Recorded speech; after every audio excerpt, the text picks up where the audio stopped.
Who Am I by Sri Ramana Maharshi. Today we'll be covering questions 1, 2, and 3. So before question number 1, there is a little pretext, which I'll read out real quick. It says, all living beings desire to be happy always, without any misery. In everyone there is observed supreme love for oneself. And happiness alone is the cause of love. In order, therefore, to gain that happiness which is one's nature and which is experienced in the state of deep sleep, where there is no mind, one should know oneself. To achieve this, the path of knowledge, the inquiry in the form of who am I, is the principal means. And this is also has been come to known as the direct path, the inward path. So question number 1, who am I? Ramana Maharshi answers, the gross body which is composed of the 7 humors, I am not. The 5 cognitive sense organs, the senses of hearing, touch, sight, taste, and smell, which apprehend their respective objects, sound, touch, color, taste, and odor, I am not. The 5 cognitive sense organs, the organs of speech, locomotion, grasping, excretion, and procreation, which have their respective functions, speaking, moving, grasping, excreting, and enjoying, I am not. The 5 vital airs, which perform respectively the 5 functions of inbreathing, etc., I am not. Even the mind which thinks, I am not. The nescience too, which is endowed only with the residual impressions of objects, and in which there are no objects and no functionings, I am not. So, as you can see in question 1, Ramana Maharshi refers to himself only in negative terms, meaning he is hinting to you that what you essentially are is not on the level of knowables, perceivables. Anything that is perceived, that the mind can describe, anything that is seen to arise and subside, I am not. And in the answer, he goes from gross to subtle, right? He starts with the body, which is very gross and something material, something easily acknowledgeable and describable. And then he gets more and more subtle, saying that even the subtle that is experienced, that is perceived, I am not. So this is simply creating that curiosity within you, that if I am not that which I perceive, what am I? Who am I?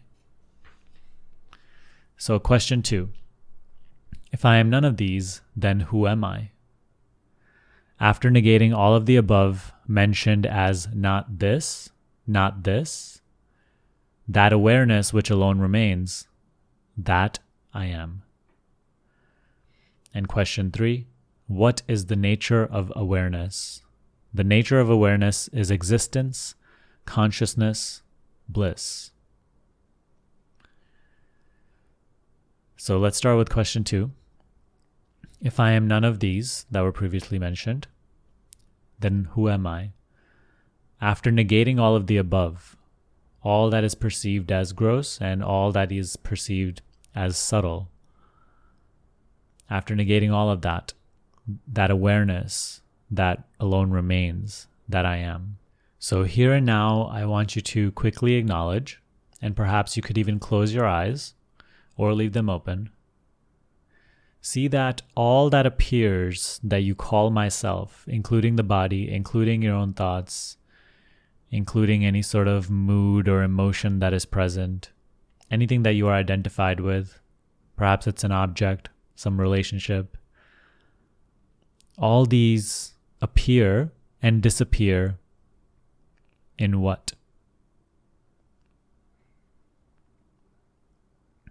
Maharshi is pointing you towards the knowing with which all that you call myself is known. The knowing with which all that you consider to be yourself is seen to change. Please see that in order to perceive something changing, something moving, you must be still. You must be here and unchanging. And only from that unchanging position can you perceive any change. So from where are you seeing the body change? What is it that is aware of the thoughts arising and subsiding? What is it that is aware of even the subtle layers of mind, the subtlest sensations, the emotions, the layers to which we do not even have a name, a description? What sees them arise and subside? And who are you? What are you? From where you perceive this change.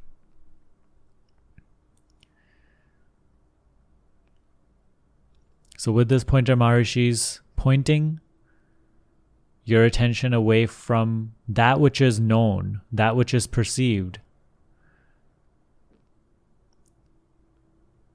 And he's making you curious about what is it then in which all these things appear and are seen to change and perhaps even disappear.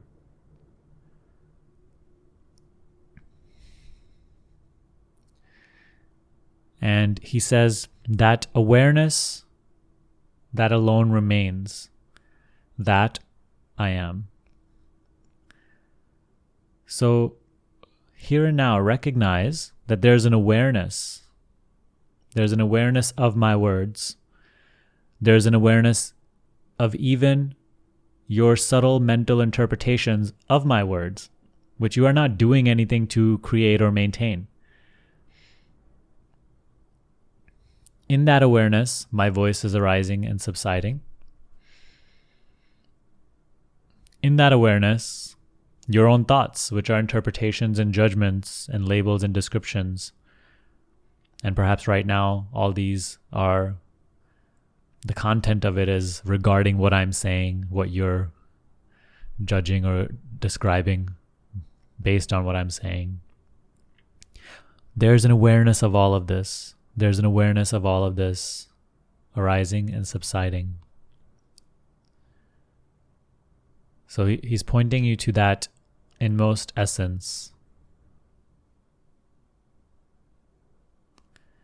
And so in question 3, what is the nature of awareness? The nature of awareness is existence, consciousness, bliss. So I want you to try to experience the word existence, or to exist, to be. You know, every word is pointing to an experience. The word anger is not angry itself. It simply points to the experience of anger. You see?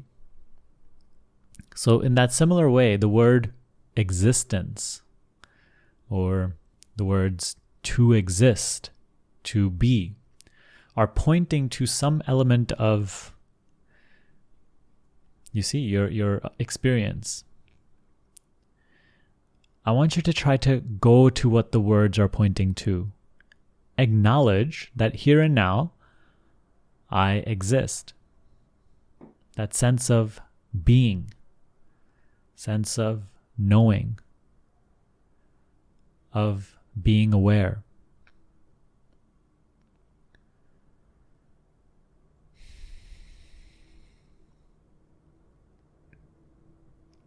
Again, thoughts may arise as you look inward in this way. However, acknowledge again, I am aware of these thoughts.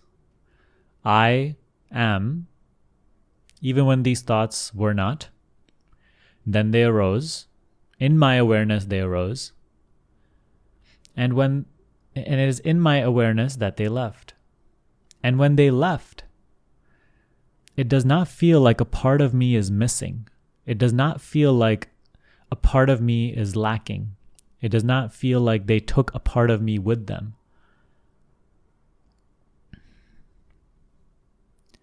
This knowing of their absence, their presence, and their departure, that knowing, I am. In the book I Am That, Nisargadatta Maharaj also always refers to the self in only negative terms. And he mentions that this knowing, the sense I exist, is the reflection of the real in the realm of the perceivables, the knowables. So, right in the beginning of this book, this is what you are being pointed towards. You're being pointed away from, you're being invited to bring your attention away from the content of consciousness towards the very knowing, towards acknowledging that it is in my knowing, in this awareness, in which the content is seen to arise and subside. And this is the beginning of this curiosity, which is the foundation of self-inquiry. So this is what I want you to contemplate today. And perhaps the rest of your day, keep this with you. Again and again, see how your mind is always dwelling on what is known. All your problems exist in what is known. And so here and now, in this book, in this pointer, you're not only being asked to take your attention away from that which the mind is focused upon. You're being woken up to the fact that even the mind, which you take to be your voice, to be yourself, even the mind is in your knowing. And it is not essential to you. That the knowing in which the mind is appearing is more essential. So, acknowledge that. And keep this knowing in your acknowledgement for the rest of the day. That is my invitation to you. So in the upcoming videos, we'll be diving deeper into this very simple book. And I hope that is really helpful to you. And we'll be taking it sort of question by question. So I'm really excited. I'll see you next time.